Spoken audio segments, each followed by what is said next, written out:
Baik, assalamualaikum warahmatullahi wabarakatuh. Waalaikumsalam warahmatullahi wabarakatuh. Saya di sini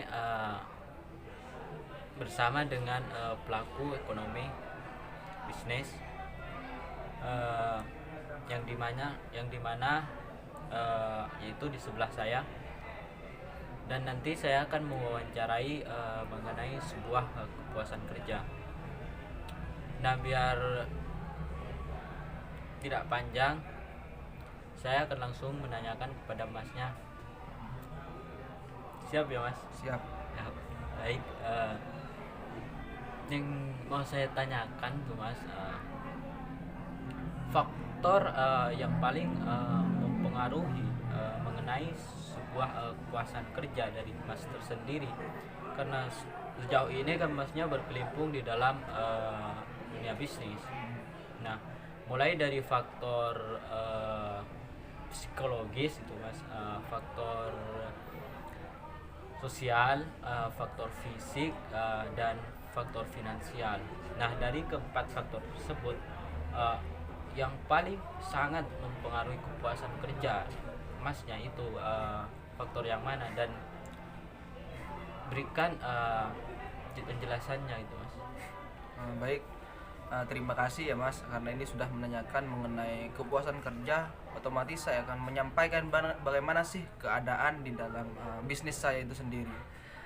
Jadi sebenarnya yang menjadi faktor yang membuat saya merasa puas dalam pekerjaan saya, yang pertama yaitu faktor kesosialan. Sosial. Jadi banyak memang dari pekerja-pekerja lain ataupun bisnis-bisnis lain yang menjadi penghambat itu adalah sosial. Dan yang di dalam pekerjaan saya sendiri, saya rasa sosial ini sangat bagus begitu karena sosial ini sering diartikan sebagai beradaptasi dengan orang-orang dan lain sebagainya. Dan di bisnis saya itu, kenapa saya merasakan bahwa dari segi sosialnya itu bagus begitu atau merasa saya lebih puas begitu, karena mengutamakan yang namanya rangkul merangkul, bahu membahu begitu. Ketika misalnya ada salah satu pekerja dan itu mempunyai kendala misalnya untuk bekerja, untuk berangkat kepada pekerjaan begitu, itu dijemput begitu, dirangkul, jadi dihubungi dan juga ketika misalnya kendalanya diketemu, jadi itu dijemput oleh pekerja-pekerja yang lain begitu. Jadi itu yang membuat saya rasa di dalam pekerjaan saya sendiri itu merasa puas begitu. Begitupun juga sebaliknya, ketika kemudian saya yang mempunyai penghambat, teman-teman yang lain di dalam bisnis ini juga membantu kepada saya untuk menjemput dan lain sebagainya begitu. Jadi secara komunikasi di bisnis saya itu ya lancar begitu, baik lah, karena memang untuk membangun perusahaan yang besar, baik itu organisasi bahkan kenegaraan, itu memang dibutuhkan dengan komunikasi yang baik.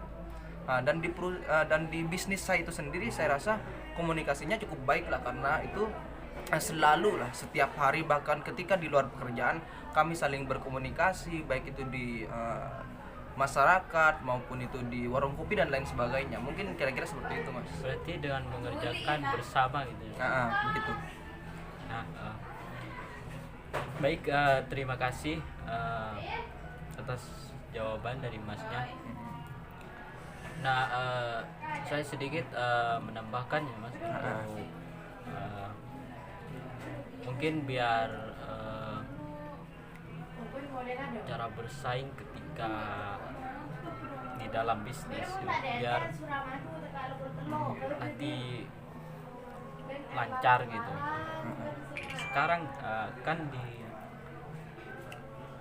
era, termasuk era digital kan gitu. Nah, untuk solusi yang pertama gitu mas, dengan cara memaksimalkan penggunaan teknologi gitu. Nah, dengan cara menggunakan ini, karena sekarang masuk era yang kebanyakan bisnis itu mas menggunakan teknologi yang canggih. Dengan cara itu maka prosesnya, persaingannya akan lancar itu. Nah, yang kedua yaitu dengan cara fokuskan promosi melalui sosial media. Nah, rata-rata kan orang Indonesia itu paling banyak menggunakan sosial media. Nah, dengan cara itu lebih gampang juga menemukan pelanggan gitu. Nah, untuk yang ketiga yaitu dengan cara gunakan apa namanya strategi marketing gitu. Entah itu dari promosi melalui digital, entah itu dari yang lainnya yang berhubungan. Nah, untuk yang keempat yaitu dengan cara memanfaatkan aplikasi di dalam menjalankan bisnis. Nah, sekarang kan banyak aplikasi-aplikasi yang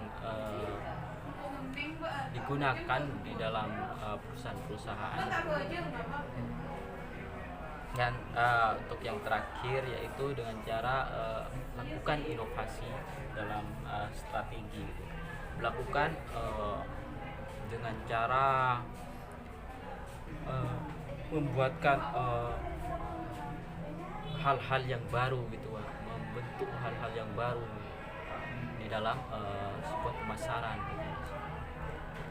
Nah, itu mungkin dari saya. Kurang lebihnya mohon maaf. Wassalamualaikum warahmatullahi wabarakatuh. Waalaikumsalam warahmatullahi wabarakatuh.